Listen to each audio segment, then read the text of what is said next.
ഷിരൂരിൽ അർജുൻ്റെ ലോറിക്കുള്ളിൽ നിന്ന് ഫോണും ബാഗും ഉൾപ്പെടെയുള്ള വസ്തുക്കൾ കണ്ടെടുത്തു. DNA സാമ്പിളുകൾ മംഗളൂരു ഫോറൻസിക് ലാബിലേക്ക് അയച്ചതായി കാർവാർ SP M നാരായണ വ്യക്തമാക്കി. പോസ്റ്റ്മോർട്ടം ഉടൻ പൂർത്തിയാക്കും. പരിശോധനാ ഫലം നാളെ ലഭിച്ചേക്കുമെന്നും കേരളത്തിലേക്ക് മൃതദേഹത്തിനൊപ്പം കർണാടക പോലീസ് അനുഗമിക്കുമെന്നും SP അറിയിച്ചു. The family members' DNA profiling is with us. Already postmortem of this body has to done, and today there are some more bones are left in the cabin, so we are retrieving it. It will be given to the doctors. Today evening they are doing the autopsy and they shape the entire body, and we will send it today to the regional forensic laboratory to match the DNA. Once it is it is in Mangalore. So once it is matched, tomorrow state government only, our police only will hand over the police till their village. So I am arranging all the transport facilities, and once report is reached, I am trying to get the maximum report. Once the report came, then we will hand over the body by government. K Venugopal ചേർന്നുണ്ട്. ഗോകുൽ, ഇന്ന് എവരുടെയും കരളലിയിക്കുന്ന കാഴ്ചകളാണ് നമുക്ക് അവിടെ നിന്ന് കാണാൻ സാധിച്ചത്. ആ ലോറിയിൽ നിന്നും ഫോണും ബാഗും മകന് വേണ്ടി വാങ്ങിയ കളിപ്പാട്ടങ്ങളടക്കം കണ്ടെത്തുന്ന കാഴ്ച നമ്മൾ കണ്ടതാണ്. ഒപ്പം തന്നെ DNA സാമ്പിളുകൾ മംഗളൂരു ഫോറൻസിക് ലാബിലേക്ക് അയച്ചതായി കാർവാർ SP തന്നെ അറിയിക്കുന്നുണ്ട്. എന്താണ് അവിടെ നിന്ന് നൽകാൻ കഴിയുന്ന പുതിയ വിവരങ്ങൾ? നിഖിൽ, ഈ അർജുൻ ഓടിച്ച വാഹനം കരക്കേക്ക് എത്തിച്ചു കഴിഞ്ഞു. അതുമായി ബന്ധപ്പെട്ടുള്ള പരിശോധനയും ഒക്കെ പൂർത്തിയായി കഴിഞ്ഞിരിക്കുകയാണ്. ഉദ്യോഗസ്ഥരൊക്കെ ഇപ്പോൾ ഈ ഭാഗം വിട്ട്, അതായത് ഗംഗാവലി പുഴയുടെ പ്രദേശം വിട്ട് മടങ്ങിയിരിക്കുകയാണ്. ലോറി കരക്കെത്തിച്ചത് നമുക്ക് കാണാം. ദേശീയപാതയോട് ചേർന്ന് ലോറി അടുപ്പിച്ചിട്ടുണ്ട്. ഇതിന്റെ ക്യാബിനിൽ രാവിലെ പരിശോധന നടത്തിയ സമയത്തായിരുന്നു നിഖിൽ നേരത്തെ സൂചിപ്പിച്ചതുപോലെയുള്ള അർജുൻ ഉപയോഗിച്ചിരുന്ന പല വസ്തുക്കളും കിട്ടിയത്. അർജുന്റെ വസ്ത്രങ്ങളും അർജുൻ ഉപയോഗിച്ചിരുന്ന പാത്രങ്ങളും വെള്ളവും കളിപ്പാട്ടവും ഒക്കെ കിട്ടിയിരുന്നത് ഈ ക്യാബിൻ കേന്ദ്രീകരിച്ച് നടത്തിയ പരിശോധനയിലായിരുന്നു. എന്തായാലും ഈ ക്യാബിൻ പൂർണ്ണമായിട്ടും പൊളിച്ചിട്ടാണ് പരിശോധന നടത്തിയത്. നമുക്കറിയാം അർജുന്റെ ശരീരഭാഗം കിട്ടിയത് ക്യാബിനകത്ത് നിന്നായിരുന്നു. അതുകൊണ്ട് തന്നെ കൂടുതൽ വസ്തുക്കളും കാര്യങ്ങളൊക്കെ ഈ ലോറിക്കകത്തുണ്ടാവാം, അല്ലെങ്കിൽ ക്യാബിനകത്തുണ്ടാകാം എന്ന ഒരു സംശയം അല്ലെങ്കിൽ നിഗമനം ഉണ്ടായതിന്റെ അടിസ്ഥാനത്തിലാണ് ഇത്തരത്തിൽ ക്യാബിൻ തകർത്തുകൊണ്ട് ഒരു പരിശോധന നടത്തിയത്. എന്തായാലും അത്തരത്തിൽ പരിശോധന നടത്തിയതിനു ശേഷം ലഭിച്ച ദൃശ്യങ്ങൾ എന്തായാലും വേദന ഉളവാക്കുന്നതായിരുന്നു, അല്ലെങ്കിൽ കരളലിയിപ്പിക്കുന്നതായിരുന്നു. അർജുൻ്റേത് എന്ന് ഒക്കെ കരുതാവുന്ന അർജുൻ വാഹനത്തിൽ കരുതിയിരുന്ന എല്ലാ വസ്തുക്കളും പുറത്തെടുത്തു. അർജുന്റെ സഹോദരി ഭർത്താവ് ജിതിനുമായി നമ്മൾ സംസാരിച്ചിരുന്നു. അർജുൻ കൊണ്ടുപോയിട്ടുള്ള വസ്ത്രങ്ങൾ പൂർണ്ണമായും ഈ ക്യാബിനിൽ നിന്ന് ലഭിച്ചിരുന്നു. അതോടൊപ്പം തന്നെ ഭക്ഷണം പാചകം ചെയ്യാൻ ഉപയോഗിച്ചിട്ടുള്ള പാത്രങ്ങളും ഒക്കെ ഈ വാഹനത്തിൽ നിന്ന് ലഭിച്ചു. അതോടൊപ്പം ഏവരെയും സങ്കടപ്പെടുത്തുന്ന, വേദനിപ്പിക്കുന്ന ഒരു കാര്യം, അർജുൻ എല്ലാ ദിവസവും എല്ലാ സമയത്തും യാത്ര അല്ലെങ്കിൽ ലോഡുമായി പോകുന്ന സമയത്ത് അർജുന്റെ കയ്യിൽ അർജുന്റെ മകൻ അയാൻ ഒരു ലോറിയുടെ കളിപ്പാട്ടം കൊടുത്തു വിടുമായിരുന്നു.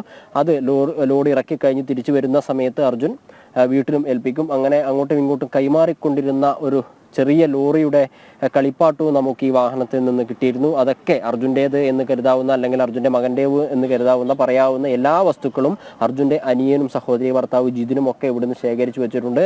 എല്ലാ സാധനങ്ങളും അർജുൻ വീട്ടിലേക്ക് കൊണ്ടുപോകും എന്നാണ് ഈ ബന്ധുക്കൾ പറഞ്ഞിട്ടുള്ളത്. എന്തായാലും ഇതാണ് ഇപ്പോൾ നമ്മൾ ദൃശ്യങ്ങൾ കാണുന്നതാണ് അർജുൻ ഓടിച്ചു വന്നിരുന്ന ലോറി. ജൂലൈ 8-ാം തീയതിയാണ് അർജുൻ ഈ ലോറിയുമായി കോഴിക്കോട് നിന്ന് കർണാടകയിലേക്ക് വരുന്നത്. 16-ാം തീയതി മണ്ണിടിച്ചിലുണ്ടായതിനു ശേഷം നീണ്ട 72 ദിവസത്തെ തിരച്ചിലിനൊടുവിലാണ് ഇപ്പോൾ ഈ ലോറി കണ്ടെത്തിയിട്ടുള്ളത്. ഗംഗാവലി പുഴയിലെ 12 മീറ്റർ ആഴത്തിൽ മണ്ണിൽ പൂണ്ടുകിടക്കുന്ന രീതിയിലായിരുന്നു ഈ ലോറി കണ്ടെത്തിയത്. അർജുനെയും അർജുൻ്റെ ശരീരഭാഗങ്ങൾ ഉൾപ്പെടെ ഈ ലോറിയുടെ ക്യാബിനിൽ നിന്ന് കണ്ടെത്തിയിരുന്നു. പൂർണ്ണമായി ശരീരഭാഗങ്ങൾ കിട്ടിയിട്ടില്ല എങ്കിലും അർജുൻ എന്ത് സംഭവിച്ചു എന്ന ചോദ്യത്തിന് കാത്തിരിപ്പിന് ഉത്തരം നൽകാവുന്ന രീതിയിലുള്ള ശരീരഭാഗങ്ങൾ കിട്ടുകയും ചെയ്തിട്ടുണ്ട്.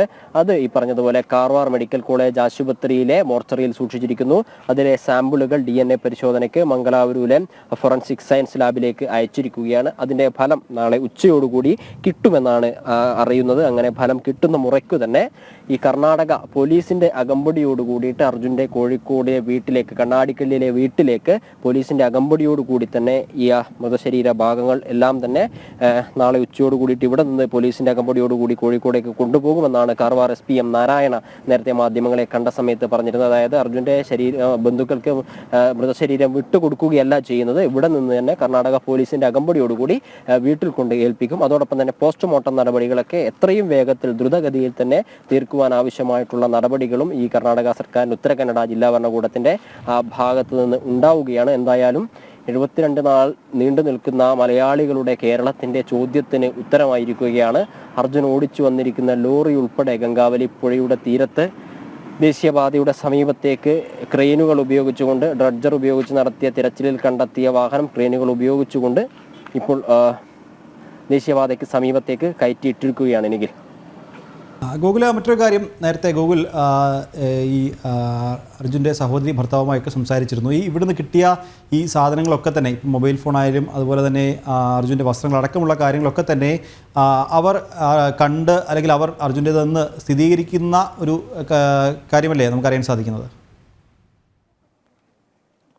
അതെനിക്ക് അങ്ങനെ തന്നെയാണ്. രാവിലെ അർജുൻ്റെ അനുജൻ അഭിജിത്ത് ഈ ലോറിയിൽ ഒരു പരിശോധന നടത്തിയിരുന്നത്. അതായത് ലോറി ആ സമയത്ത് ഗംഗാവലിപ്പുഴയുടെ തീരത്തായിരുന്നു, ഇങ്ങോട്ടേക്ക് കയറ്റി ഇട്ടിരുന്നില്ല. താഴെ ലോറി നിൽക്കുന്ന സമയത്താണ് അർജുൻ്റെ അനുജനായിട്ടുള്ള അഭിജിത്ത് ഈ ലോറിക്ക് ചുറ്റുമൊന്ന് പരിശോധന നടത്തിയത്. ആ സമയത്ത് ചെറിയ 1-2 ഷർട്ടുകളും അതുപോലെ തന്നെ പുതപ്പും ഒക്കെ കണ്ടെത്തി. ആ സമയത്താണ് അഭിജിത്ത് ആവശ്യപ്പെടുന്നത്, ജ്യേഷ്ഠൻ്റെ കൂടുതൽ വസ്തുക്കൾ, ജ്യേഷ്ഠൻ ഉപയോഗിച്ചിരുന്ന കൂടുതൽ സാധനങ്ങൾ ഈ വണ്ടിയിലുണ്ട്, അത് ഞങ്ങൾക്ക് വേണം, അത് കണ്ടെത്താൻ ആവശ്യമായ നടപടികൾ സ്വീകരിക്കണമെന്ന് അനുജൻ അഭിജിത്തും സഹോദരിയുടെ ഭർത്താവ് ജിതിനും ജില്ലാ ഭരണകൂടത്തോട് ആവശ്യപ്പെടുകയായിരുന്നു. മറിച്ചൊന്നും പറയാതെ തന്നെ ഉത്തരകന്നഡ ജില്ലാ ഭരണകൂടം അതിന് അനുവാദം നൽകുകയും ചെയ്തിരുന്നു. അങ്ങനെ ഈ ക്യാബിൻ നിവർത്താനുള്ള, അതായത് അരഞ്ഞ രീതിയിലായിരുന്നു ഉണ്ടായിരുന്നത്, ചളുങ്ങിയ രീതിയിലായിരുന്നു ഉണ്ടായിരുന്നത്. അത് 2 സൈഡിൽ നിന്ന്, മുമ്പിൽ നിന്ന് ഒരു ക്രെയിൻ വലിച്ചു, പുറകിൽ നിന്ന് മറ്റൊരു ക്രെയിൻ വലിച്ചു. അങ്ങനെ ക്യാബിൻ നിവർത്താനുള്ളൊരു ശ്രമമായിരുന്നു ആദ്യം നടത്തിയത്. പക്ഷേ ആ സമയത്ത് ഈ 72 ദിവസത്തോളം വെള്ളത്തിലൊക്കെ കിടങ്ങുന്നതിനാൽ തന്നെ ഇതിൻ്റെ ശോഷിച്ച അവസ്ഥയിലായിരുന്നു. പിടിച്ചു വലിക്കുന്ന സമയത്ത് പൊട്ടിവരുന്ന ഒരു സാഹചര്യമായിരുന്നു ഉണ്ടായിരുന്നത്. അങ്ങനെ ആ സമയത്ത് കട്ടറുകൾ ഉപയോഗിച്ചും ക്രെയിനുകൾ ഉപയോഗിച്ചും ഓരോ ഭാഗങ്ങൾ അടർത്തി മാറ്റിയും നടത്തിയ പരിശോധനയിലാണ് ഒരുപാട് ഷർട്ടുകളും ജീൻസും പാൻസും ഒക്കെ കിട്ടിയിട്ടുണ്ടായിരുന്നത്. അതൊക്കെ അർജുൻ്റെ ഈ കണ്ടെടുക്കുന്ന സമയത്ത് അർജുൻ്റെ അനുജൻ അഭിജിത്തും ജിതിനും ഇവിടെ തന്നെയുണ്ട്. ഇവർ അർജുൻ ഉപയോഗിച്ചിരുന്ന ബാഗ് ഉൾപ്പെടെ കണ്ടെത്തിയിരുന്നു. അതൊക്കെ കണ്ടെടുക്കുന്ന സമയത്ത് അവർ പറയുന്നുണ്ട് ഇത് അർജുൻ്റെ തന്നെയാണ്, ചേട്ടൻ്റെ തന്നെയാണ്, ചേട്ടൻ ഉപയോഗിച്ചത് തന്നെയാണ്. 10 ദിവസത്തെ യാത്രയാണ് ചേട്ടൻ മാക്സിമം ഉണ്ടാവാറ്. ലോഡുമായി പോകുമ്പോൾ 10 ദിവസത്തേക്കുള്ള വസ്ത്രങ്ങൾ വരെ കരുതാറുണ്ട്. ആ വസ്ത്രങ്ങൾ ഉൾപ്പെടെ എല്ലാ കാര്യങ്ങളും കിട്ടിയിട്ടുണ്ട്. മാത്രമല്ല അർജുനെ കാണാതായത് മുതൽ പ്രചരിച്ച അർജുൻ്റേതായ ഒരു റീൽസ് ഉണ്ടായിരുന്നു, നമ്മളെല്ലാവരും അത് കണ്ടിട്ടുണ്ട്. അർജുൻ പാചകം ചെയ്യുകയും കൂട്ടുകാരുമൊത്ത് സന്തോഷത്തോടെ നടക്കുകയും ചെയ്യുന്ന ഒരു റീൽസ് നമ്മൾ കണ്ടിരുന്നു. അതിലിട്ടിരുന്ന പാൻറ് വരെ, അത് നമുക്കെല്ലാവർക്കും വളരെ സുപരിചിതമായിട്ടുള്ള ഒരു പാൻറ്, ആ പാൻറ്റും ടീഷർട്ടും പോലും ഇപ്പോൾ ഇവിടെ കണ്ടെടുക്കുന്ന ഒരു സാഹചര്യം ഉണ്ടായിരുന്നു.